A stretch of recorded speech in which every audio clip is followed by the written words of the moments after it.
Halo, selamat datang di iRoom Ruang Informasi. Di video kali ini kita akan ngebahas tentang seputar dunia lain.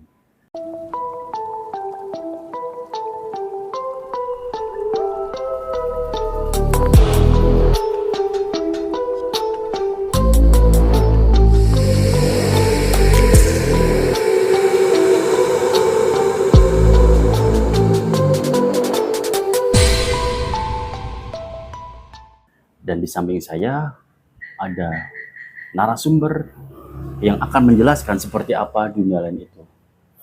Dengan Mbah siapa Mbah? Panggil saya Mbah Boyo. Mbah Boyo. Beliau ini adalah seseorang yang mempunyai kemampuan di luar orang manusia biasa. Dan boleh diceritakan Mbah, seperti apa pengalaman Mbah selama menjadi seseorang yang ahli dalam menganalisa ataupun melihat dunia lain itu Mbah? Sebenarnya kita itu sangat berhubungan dengan dunia gaib, dunia mistis itu. Oh seperti itu Mbah. Kita itu berdampingan. Mereka di alam mereka, kita di alam kita. Karena saya diberi kemampuan itu sejak lahir. Oh berarti dari kecil udah mempunyai kemampuan itu Mbah? Waktu itu saya masih kecil. Saya masuk sekolah SD. Di situ ada guru berhijab semua, tapi ada satu yang nggak berhijab. Waktu itu saya kira itu salah satu dari guru. Ternyata bukan. Banyak yang tidak melihat, tapi cuma saya sendiri yang lihat. Yang lihat itu Mbah, sesosok itu, sosok wanita itu. Suatu ketika di saat guru-guru sudah pulang, tapi guru itu tidak pulang. Dia terus di dalam kelas. Saya hampir penasaran. Saya tanya kepada ibu guru, Bu, itu kenapa ibu guru itu tidak mau pulang? Saya kira guru, tapi ternyata itu sesosok makhluk gaib. Dan dari situlah saya merasa bahwa saya mempunyai kemampuan untuk melihat makhluk-makhluk gaib. Seperti itu Mbah. Terus apalagi Mbah pengalaman selain di masa SD itu, apalagi yang Mbah pernah melihat ataupun ketemu dengan sesosok tersebut? Di usia remaja, saya sering nongkrong sama teman-teman. Biasa, anak-anak muda senangnya nongkrong di gelap-gelapan. Nah, disitulah saya sering melihat sesosok makhluk yang beraneka macam. Seperti apa Mbah? Tolong dijelaskan, makhluk itu makhluk seperti apa Mbah? Contohnya, contoh, kasih contoh. Lambat laun pertama saya memang takut itu pertama. Lambat laun saya menyadari dan saya terbiasa. Jadi saya tidak takut, saya beranikan diri. Makhluk itu berdiri di belakang saya. Dan dia menoleh ke teman-teman saya, tapi teman-teman saya tidak menggubris. Tidak melihatnya Mas? Tidak melihat. Berarti hanya Mbah yang melihat makhluk itu? Saya bilang, hei, lagi apa kamu? Tapi makhluk itu diam. Dia seakan-akan terusik, terganggu dengan kehadiran saya dan teman-teman. Lalu saya mencoba untuk mengajak bicara sama makhluk itu. makhluk itu berteriak, pergi, pergi kalian. Tapi teman saya nggak ada yang tahu. Berarti cuma Mbah yang tahu itu. Cuma saya. Terus apa yang Mbah lakukan setelah mendengar dan melihat itu? Dengan itu saya mengerti bahwa mereka tidak mau diganggu. Oh, seperti itu Mbah. Terus apalagi Mbah yang Mbah pernah lihat sesosok apa selain itu tadi? Tadi berarti sesosok apa Mbah? Orang tua atau apa? Orang tapi kepalanya itu berantakan sekali. Berantakan. Itu kayaknya korban kecelakaan. Oh, Tepat di situ pinggir jalan itu. Dan larut dengan jalannya waktu. Saya mencoba berinteraksi saat itu. Saya mencoba mendatangi semua kuburan-kuburan. Saya beranikan diri. Di situ baru saya tahu bahwa beraneka macam ragam makhluk-makhluk yang ada di kuburan itu. Ada yang lehernya putus, ada yang wajahnya berantakan, hampir tidak dapat dikenali. Kemudian ada yang kakinya panjang, ada pula yang lehernya panjang, dan mereka ada yang berjalan pakai tangan. Di situ baru aku mengetahui mereka ada dan tiada. Itu memang hanya kita orang-orang yang mempunyai indera-indera pengetahuan seperti itu yang bisa mengetahui.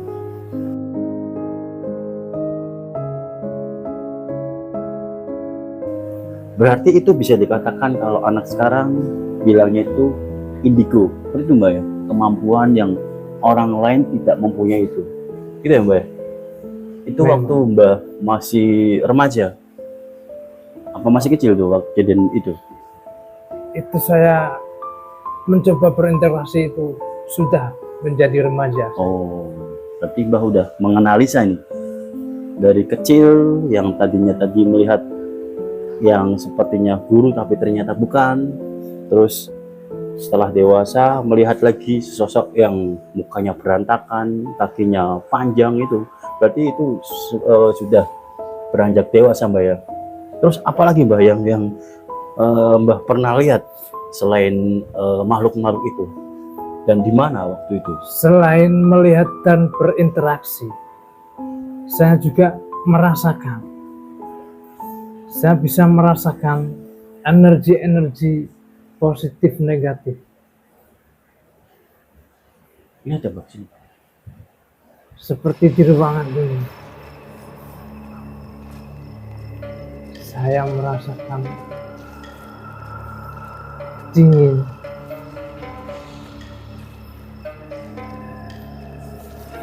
Apa Mbak? Ada apa Mbak situ?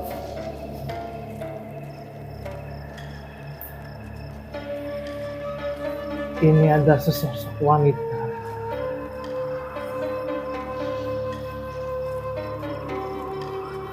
Wanita seperti apa Mbak? Boleh digambarkan dan boleh diceritakan wanita yang seperti apa? Ini wanita. Tapi dia pemalu. Malu. Masih kecil, dewasa atau remaja kah? Apakah sudah tua? Dari sosoknya saya merasakan dia masih perawan. Kenapa Mbak dia? Dia kenapa Mbak? Oh, kalau kenapa saya belum tahu pasti. Itu harus saya berinteraksi. Oh, boleh ditanya Mbak. Kenapa? Sebab kenapa dia menjadi seperti itu dan akhirnya gentayangan? Kenapa Mbak? Sulit kayaknya. Karena dia pemalu. Oh, seperti itu. Jadi nggak bisa tanya-tanya ya Mbak ya. Terus apa Mbak di sekitar sini ada sesosok apa lagi Mbak yang Mbak rasakan dan lihat? Tapi ini wanita baik hati, Baik ya, berarti aman-aman di sini. aman ya. Terus ada lagi nggak selain dia di sekitaran sini?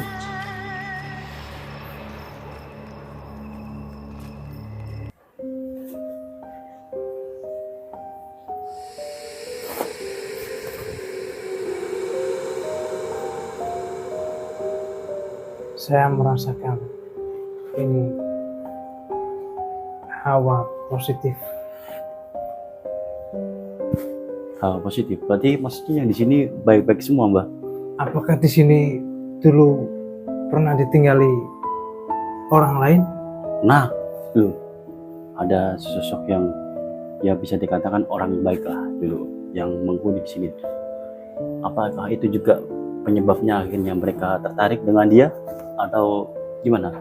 Mungkin memang dulunya penghuni sini orangnya baik, Baik ya. Jadi dia tertarik ya untuk memancarkan ya. energi-energi yang positif. Berarti aman Mbak ya di sini ya, walaupun ada sosok-sosok mereka ini tapi aman Mbak ya. Aman di sini. Baik. Saya merasakan energi-energi negatif karena seringkali tepatnya itu di tempat-tempat yang kotor, tempat yang tanpa penghuni, seringkali rumah tua, Rumah yang kosong juga Mbak ya. rumah yang maksudnya. kosong, lama tidak dihuni oleh manusia.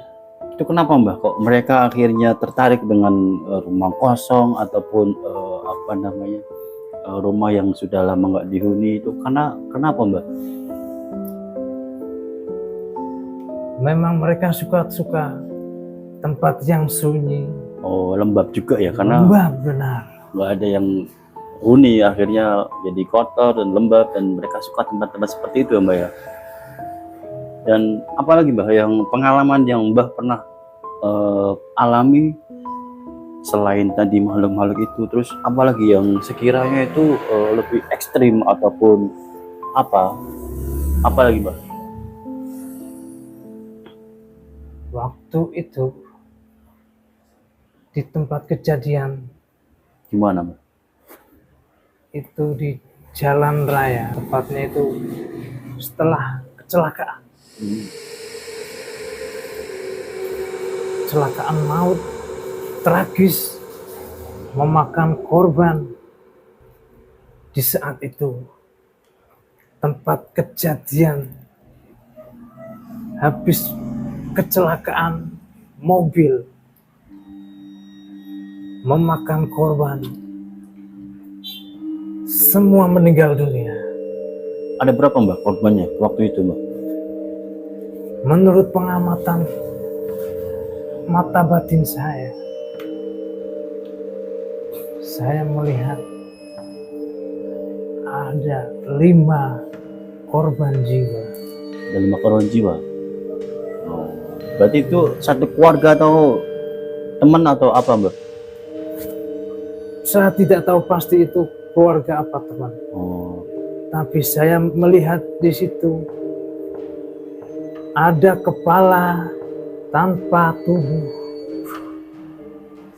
ada tangan, semua terpisah. Hampir kepala tidak berbentuk. Mata batin saya melihat korban berteriak, minta tolong. Karena menurut berita, korban tidak bisa ditemukan. Semua hancur. berarti sudah nggak terbentuk seperti layaknya manusia seperti itu Mbak? Hancur semua. Kasihan dong Mbak ya. kepolisian sulit mencari serpihan-serpihan tubuh itu. Lalu saya menerawang. Saya mencoba berinteraksi dengan makhluk itu. Saya mencari petunjuk di mana potongan-potongan bagian dari tubuh itu. Alhamdulillah, dengan petunjuk dan interaksi saya dengan makhluk itu, ketemu semua. Dan berikutnya saya menelusuri lagi tempat kejadian perkara itu. Ternyata di situ banyak korban celaka. Berarti nggak cuma mereka berlima, Bukan. masih banyak lagi Saya korban-korban itu. telusuri dan saya berinteraksi dengan makhluk-makhluk di situ. Saya telusuri, semua terjadi di situ. Hampir 1 tahun sekali. Tempat itu, hari itu, bisa dipastikan ada kecelakaan. Berarti di tempat tersebut rawan kecelakaan, Mbak ya? Mungkin, tapi dipastikan pasti Hampir 1 tahun sekali ada kecelakaan. Dan di situ saya terus menelusuri, menyelidiki apa yang menyebabkan terjadinya kecelakaan maut yang memakan banyak korban. Karena di situ dulu adalah makam dari seorang yang dulu pernah dibunuh. Jadi di situ ada makam seorang yang pernah dibunuh atau dibuang di situ atau gimana? Tepatnya itu bukan makam. Setelah saya selidiki, korban dibunuh dan dikubur hidup-hidup di situ.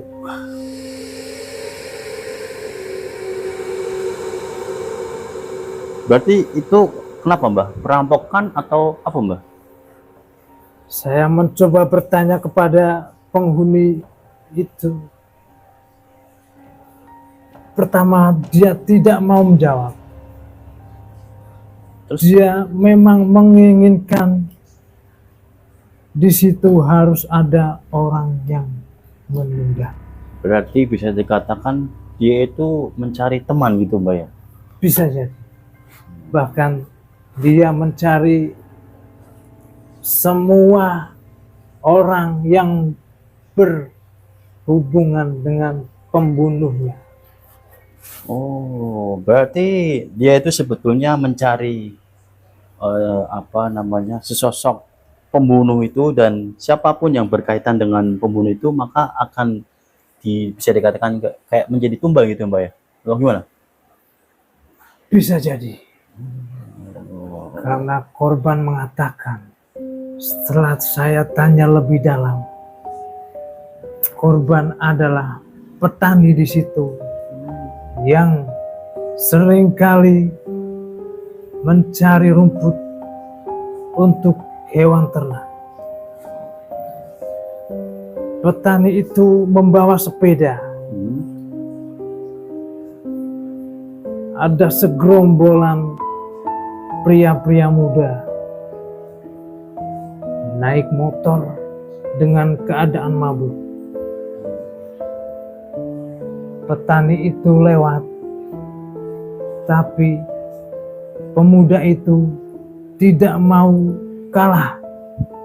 Pemuda-pemuda itu menerobos petani dan petani itu tersenggol, terguling. Jatuh. Petani itu jatuh. Kemudian petani tidak terima. Petani minta tanggung jawab sama pemuda-pemuda itu.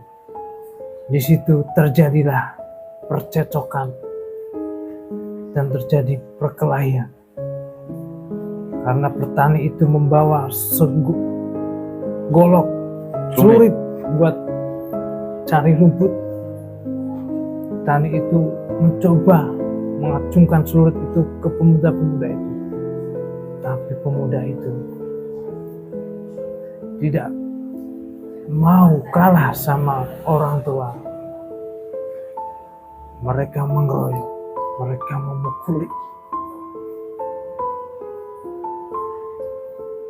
dan melempar batu di kepala petani. Mereka mengira petani itu sudah meninggal. Padahal petani itu masih hidup, cuma pingsan. Lalu mereka bingung, bagaimana ini? Lalu petani itu dikubur di situ. Dengan posisi masih hidup berarti? Masih hidup.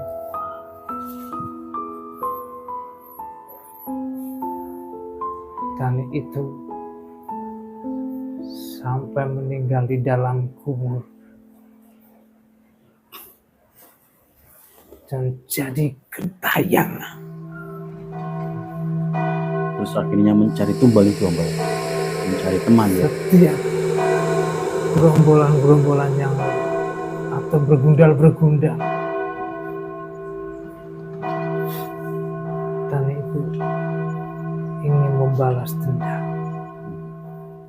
Itulah kemampuan saya menelusuri dan mencari kebenaran bagaimana cerita yang sebenarnya terjadi. Terus apa lagi Mbah ya yang Mbah pernah alami selain dan kemampuan Mbah untuk menganalisa ataupun menelusuri tentang kejadian-kejadian yang orang lain nggak tahu sebenarnya? Terus apa lagi Mbah yang Mbah pernah lakukan selama ini? Saya juga bisa mendapatkan batu permata. Batu permata Mbah. Contohnya yang seperti di tangan saya ini. Oh, ini Mbah. Dari mana Mbah? Yang ini saya ambil dari pohon di kuburan. Pohon apa Mbah? Pohon randu. Pohon randu. Yang ini saya ambil di belakang rumah tua yang tak berpenghuni selama puluhan tahun. Dan yang ini saya mendapatkan dari atas turun ke depan saya. Pada waktu itu malam Jumat Kliwon, bertepatan pada malam 1 Suro. Saya berpuasa. Dan saya mencoba bermeditasi. Tiba-tiba ada kilatan cahaya turun di depan saya. Saya ambil dan saya tangkap batu hijau ini.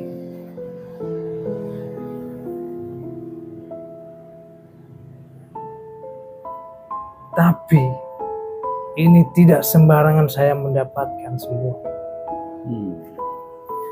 Saya butuh meditasi, butuh puasa,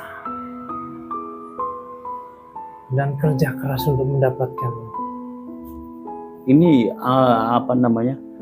Mempunyai kekuatan atau apa namanya? Seperti jimat seperti itu atau cuma cincin biasa, Mbak? Ini kalau yang pakai sembarangan tidak akan kuat. Kenapa Mbak? Karena ini saya mendapatkan sesosok buto yang menghuni di pohon kuburan itu. Dan yang ini sesosok wanita yang menghuni di rumah tua. Dulunya dia sebatang kara, tidak punya siapa saja, hidup sendirian, mati pun tidak ada yang mengetahuinya. Gitu. Terus yang ini Mbak, yang satunya nih, kalau ini dapat dari yang tadi Yang apa? turun dari atas. Atas. Ini suatu kekuatan Kekuatan. positif untuk kekebalan tubuh kita, Biar nggak sakit gitu Mbak. biar kuat.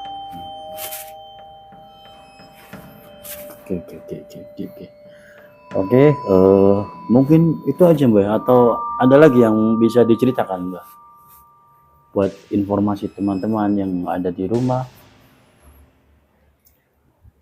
Untuk semuanya Hmm. kita hidup, kita melakukan kegiatan atau melakukan aktivitas sehari-hari, semua itu berdampingan dengan makhluk lain. Jadi kita jangan semena-mena, kita harus tetap sopan, menghargai, dan yang terpenting jangan mengusik mereka. Nah, seperti teman-teman ya, jadi buat kalian yang saat ini yang hidupnya masih senonoh seenaknya, jadi tolonglah hormati juga mereka-mereka, sesosok mereka yang ada di sekitar kita, yang mungkin kita itu tidak tahu seperti apa dia gitu, mungkin terganggu atau seperti apa Mbak ya. Nah, Dan Mbak ini sangat luar biasa kemampuannya, dia bisa melihat sesosok makhluk astral, dan juga bisa menarik apa tadi cincin ya, batu permata, terus juga bisa menganalisa kejadian-kejadian yang orang lain tidak berinteraksi ya Mbak ya. Terus tadi juga menelusuri korban-korban yang akhirnya bisa bisa orang itu tahu karena asal usulnya kenapa dia ada kecelakaan di situ Mbak ya. Mbak juga. Jadi teman-teman, itu aja ya mungkin yang bisa saya sampaikan. Mengkurut. Loh, kok kagetan Mbak? Saya itu orangnya memang kagetan Mas, bukan takut lah Mas. Saya itu orangnya memang kagetan. Oh, kagetan ya Mbak. Oh.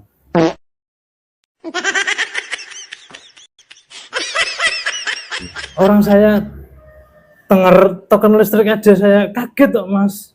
Kok dengar token listrik kok kaget Mbak? Kenapa Mbak? Kaget lah Mas. Token listrik kan bunyi titit. Lah saat itu saya belum gajian Mas. Oh, gajian. Jadi kaget saya, iya Mas. Maksud gitu ya? Iya. Oh, belum ada uang ya? Mau beli pakai apa Mas? Kagetnya di situ ya.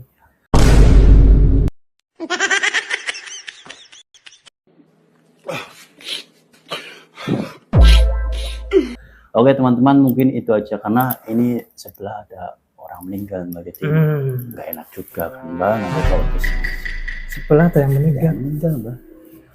Baru tadi Mbak, sore. Iya. Ini jam berapa ini? Jam 1:30 Mbak, 1:30 malam. Meninggal kenapa Mas? Katanya kecelakaan. Lagi ya Mbak, saya juga belum kesana ini, makanya saya mau kesana ini, mau lelean di sana Mbak. Itu Mbak ya.